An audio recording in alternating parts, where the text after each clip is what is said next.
Bonjour à toutes et tous, ravi d'être parmi vous et merci pour l'invitation. Alors, il y a un souci parce qu'on commence par la conclusion, voilà, c'est mieux par le début.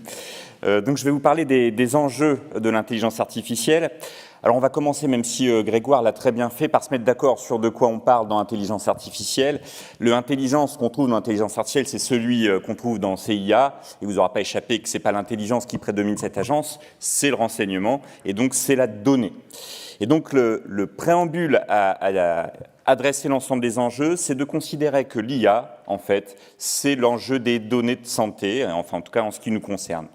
Le deuxième point, qui a d'ailleurs été abordé par Alexandre hier lors de son topo, c'est que ces données, en plus d'être volumineuses, comme Grégoire l'a indiqué, l'élément essentiel, c'est la qualité de ces données. C'est le fait que pour pouvoir avoir des algorithmes et une IA de qualité, eh bien, il faut que ces données soient de qualité.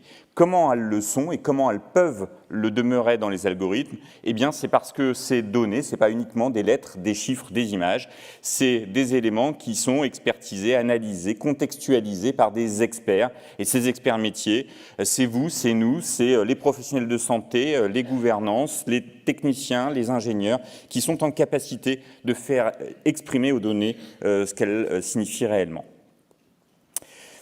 Alors, je vais vous parler des enjeux qui peuvent paraître des limites et du coup, en préambule, bien, je voudrais quand même redire tout le potentiel qu'on a tous en tête de l'IA et ses possibilités vertigineuses que l'IA peut nous offrir.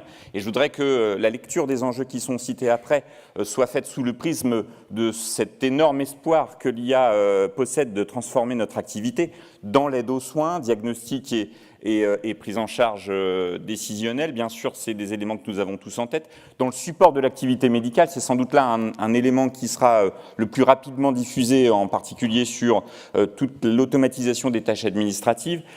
Il ne faut pas oublier non plus la recherche en santé et l'accélération et ce levier d'amplification que constitue d'ores et déjà l'IA dans la recherche en santé. Alexandre en a parlé avec l'accélération par 7 des études cliniques, mais c'est aussi sur le traitement de données extrêmement abondantes. La formation en santé est aussi un sujet où l'IA peut intervenir. Et puis finalement, et je terminerai par ça, c'est le levier de transformation de notre système de santé qui est permis par la donnée de santé traitée par intelligence artificielle.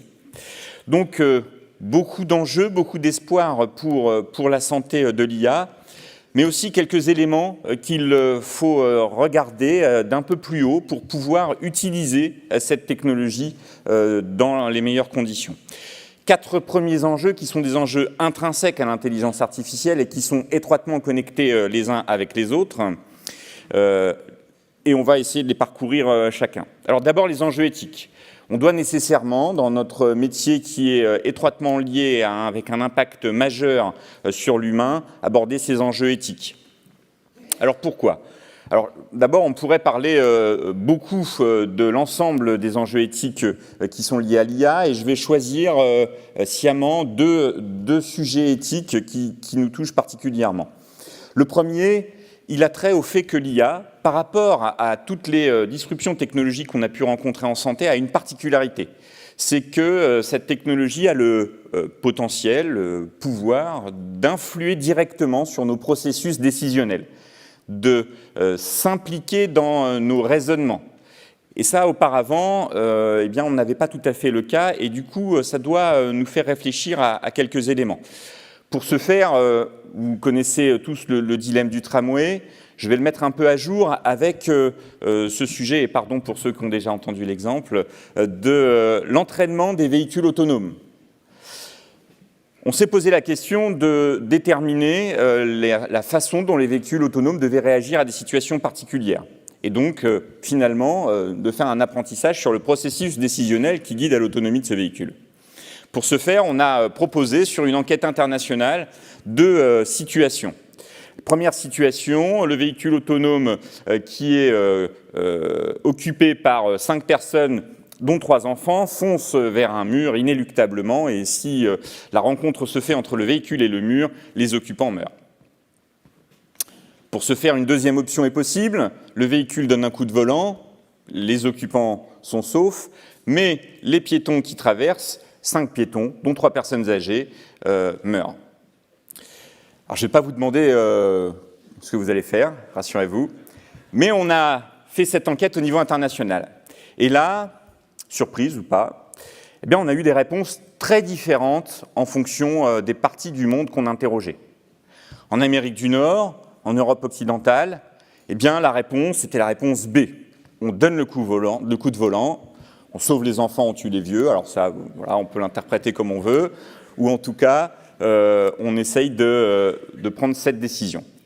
Dans les pays d'Asie du Sud-Est et au Japon, on ne fait rien, on laisse le véhicule poursuivre sa voie, on sauve les personnes âgées, ça peut être aussi une interprétation.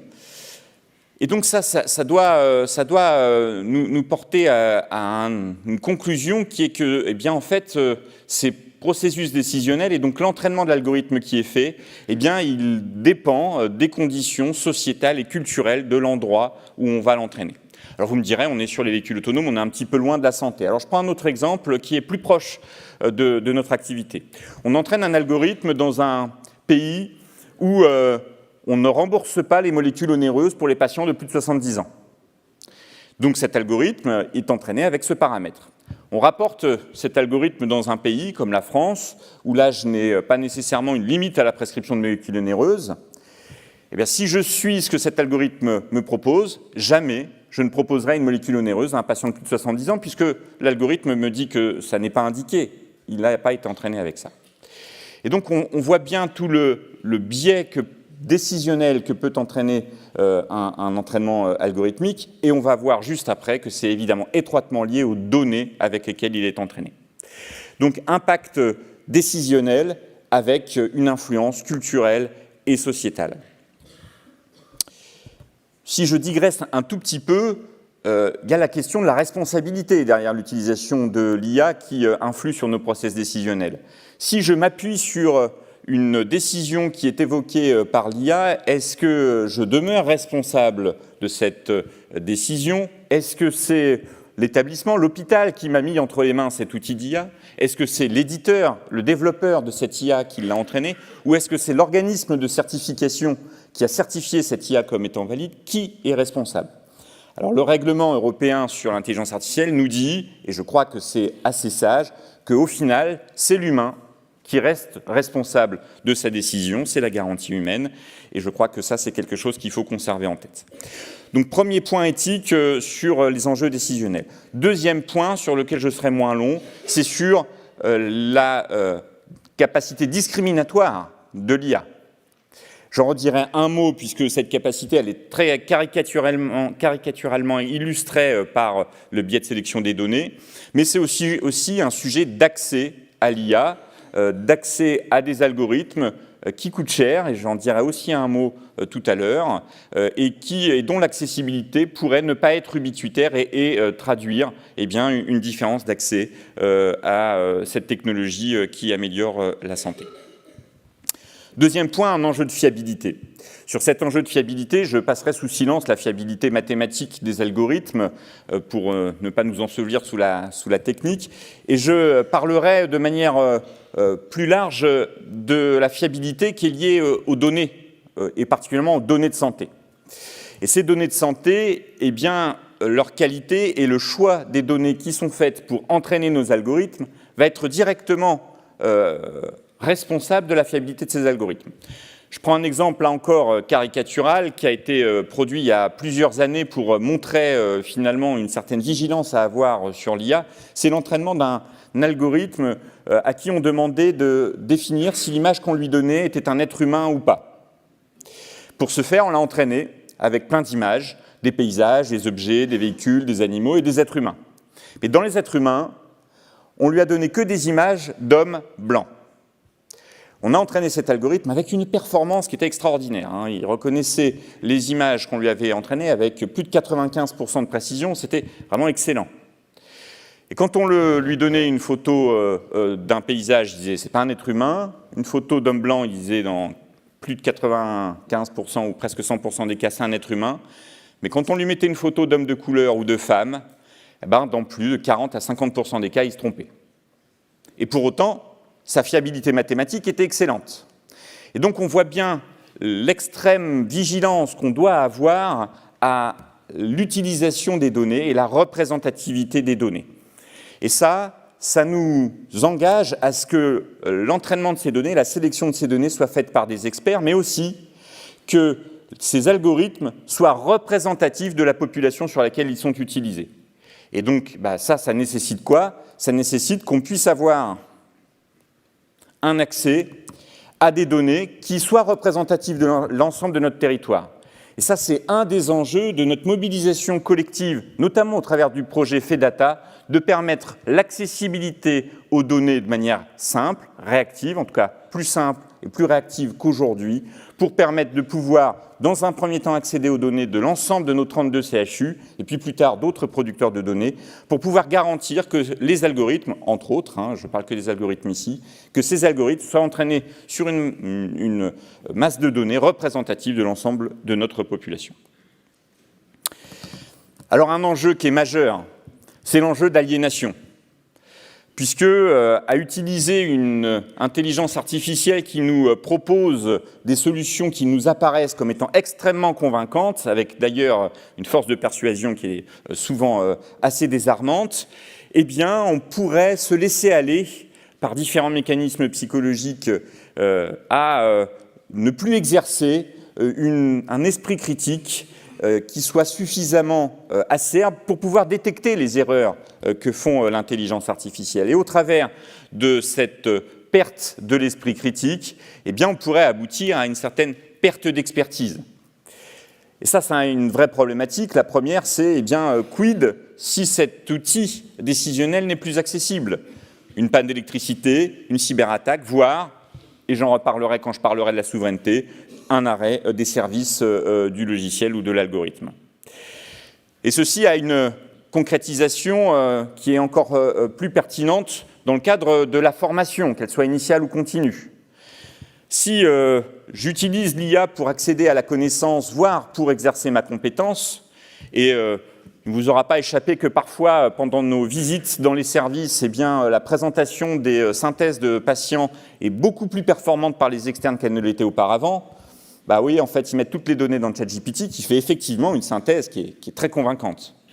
Le problème de ça, c'est qu'au travers de l'effort qu'ils ne font pas, eh bien, il n'y a plus la structuration mentale, le classement et la synthèse de cette information qui est le socle du raisonnement complexe. Et si on perd cette capacité à raisonner de manière complexe, eh bien, on perd notre capacité à exercer un esprit critique. On revient à l'esprit critique, qui est majeur. Et ça a une vraie problématique, parce que les connaissances évoluent, les populations, les pathologies évoluent. De fait, les algorithmes qui ne sont pas des systèmes stables et qui doivent être réentraînés et revalidés ne sont plus en capacité de l'être, puisque nous avons perdu l'expertise, nous aboutissons à une forme de crétinisation de notre profession, et ça pourrait d'ailleurs être étendu au-delà de notre profession. Alors, je ne voudrais pas être alarmiste, ce n'est pas inéluctable tout ça. Mais il faut avoir cette lucidité.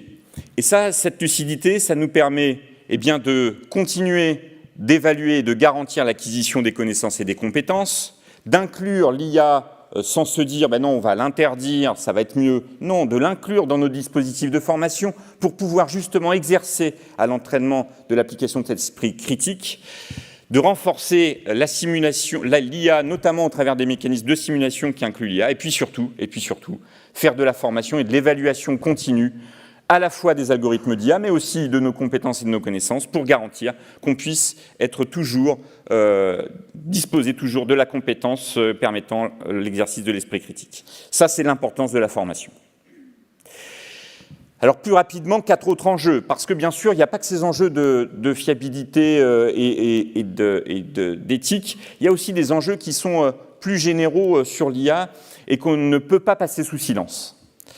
Alors, je vais commencer par quelque chose qui est aujourd'hui assez bien admis, et je vais aller vite, c'est bien sûr l'impact environnemental de l'IA. L'IA qui, pour être entraînée et être produite et pour être utilisée, eh bien, coûte cher à la planète.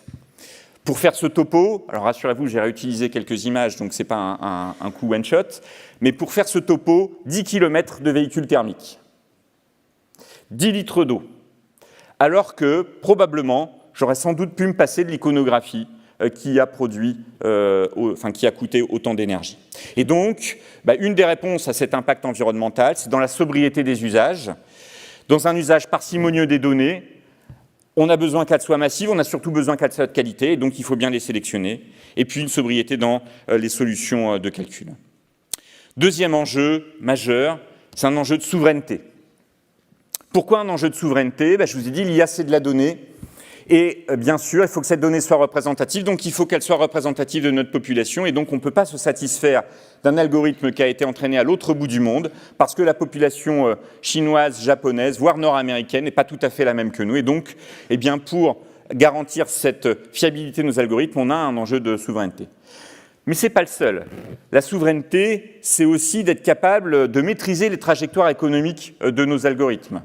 Parce qu'un algorithme qui nous est fourni, voire qui est développé en France, mais qui est racheté par une entreprise américaine, et on l'a tous vécu, pas forcément par l'IA, mais dans le numérique, par un Microsoft qui multiplie par 3 le coût de ses solutions, ça nous rend dans une difficulté financière majeure. Et puis, bien entendu, vous avez tous en tête les risques d'ingérence volontaire qui peuvent être introduites dans des algorithmes, notamment quand ceux-ci président à des décisions, notamment de santé publique. Là aussi, je me permets de réintroduire Fedata parce que c'est un dispositif qui permet d'accéder à des données représentatives et qui est porté et piloté par les CHU et donc qui nous permet de garantir cette souveraineté. Directement lié à la souveraineté, les enjeux économiques. Alors, on a tous en tête que les algorithmes, ça coûte cher. Entre 30 et 70 000 euros pour un algorithme. J'ai eu, il y a un mois maintenant, la proposition d'une entreprise des Pays-Bas qui me propose un algorithme pour screener les biopsies digestives en anatomopathologie, 100 000 euros par an. 100 000 euros par an, et il fallait qu'en plus, on valide cet algorithme qui ne l'était pas dans nos centres. 100 000 euros par an, ça coûte cher. Mais ce n'est pas le seul coût. Il y a des coûts indirects, et ces coûts indirects, il faut les avoir en tête parce qu'ils impactent énormément nos établissements, et en particulier le coût des infrastructures de calcul. Un GPU, c'est 30 000 euros, et des GPU, il en faut un paquet pour faire tourner l'ensemble des algorithmes. Donc vous voyez que cette enveloppe économique, elle est peut-être un verrou qu'il va nous falloir lever avant de se dire que l'IA peut vraiment transformer nos métiers. Parce qu'en l'état, on a une absence de maîtrise de nos trajectoires économiques, et compte tenu de la fragilité qu'on connaît, on a un risque de non-soutenabilité. Alors rassurez-vous, je suis un peu pessimiste là, mais je donnerai peut-être quelques clés de solution à la fin. Alors Grégoire a déjà parlé de Jeffrey Hinton, qui n'est pas le copain des radiologues, mais qui s'est bien trompé. Et je rajouterais, Grégoire ne l'a pas cité, mais je rajouterais qu'il a aussi comparé les radiologues aux coyotes qui étaient au-dessus de la falaise en train de tomber sans s'en apercevoir. Mais il s'est bien trompé. Alors, je ne reviendrai pas sur les raisons pour lesquelles il s'est trompé, quoique peut-être aussi sur un point. Il s'est trompé pourquoi ? Parce que c'est un génie, Jeffrey Hinton. Il a inventé avec Yann Lequin, un breton, donc il faut quand même lui rendre ce qu'il a inventé. Mais c'est un génie, Jeffrey Hinton, mais il lui manquait quelque chose. Il lui manquait l'expertise métier. Il lui manquait la compréhension du métier de radiologue et de ce que faisaient les radiologues. Et sans ça, on ne peut pas avoir une lecture qui soit parfaitement pertinente de l'IA. Et néanmoins, ce qu'il a dit, ça traduit quelque chose. Ça traduit un impact sociétal de l'IA qui est en partie un peu fantasmatique, mais aussi en partie un peu réel, qui va de la peur du remplacement de nos métiers, de la perte d'emploi, de la perte de sens et de la déshumanisation de nos tâches.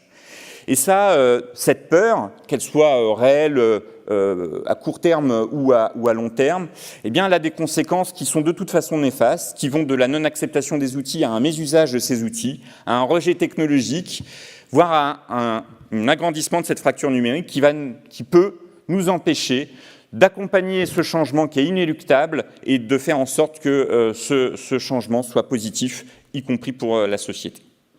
Et puis je terminerai par un dernier enjeu. L'enjeu, c'est de bien utiliser l'IA, de l'utiliser à bon escient. Vous voyez tous des sollicitations d'éditeurs qui vous proposent de l'IA qui est très sexy, de l'IA gadget, mais qui ne fait pas nécessairement transformer notre activité. Je prends l'exemple d'un chirurgien vasculaire dans mon établissement que j'aime beaucoup par ailleurs et donc qui ne m'en voudra pas, qui nous demande une solution d'IA qui va, quand il le dit, identifier sur le trajet vasculaire où est la lésion. Et Quand je lui dis, mais en fait, si tu prenais une feuille et que tu faisais une croix où est la lésion, qu'est-ce que ça changerait pour le patient? Ah, oui, mais c'est moins beau. Et donc, on voit bien ici qu'il y a une vraie question à se poser sur les usages. Et si on a un d'usage qui est essentiel, eh bien, c'est l'usage de l'IA et donc des données de santé représentatives pour transformer notre système de santé, pour en faire un levier de transformation et notamment vers la prévention. Je conclus. En fait, vous voyez, il y a quand même un certain nombre de sujets qu'il nous faut avoir en tête pour pouvoir aborder l'IA de manière parfaitement sereine. Et pour répondre à l'ensemble de ces enjeux, il y a 4 ingrédients. Le premier, vous l'avez compris, je l'ai dit plusieurs fois, c'est l'expertise. L'expertise du sujet, des problématiques, l'expertise des données avec une accessibilité à ces données qui soit renforcée, et puis l'expertise qui permet la validation des algorithmes.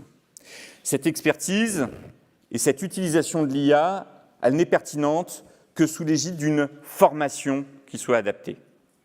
Et ça, la formation, c'est l'élément central, la formation des professionnels qui développent de l'IA et la formation de nous tous qui l'utilisons pour l'utiliser dans un cadre de bonne pratique, pour l'utiliser dans le périmètre dans lequel elle est validée et pour être en capacité de l'évaluer de manière régulière et de s'assurer de sa pertinence.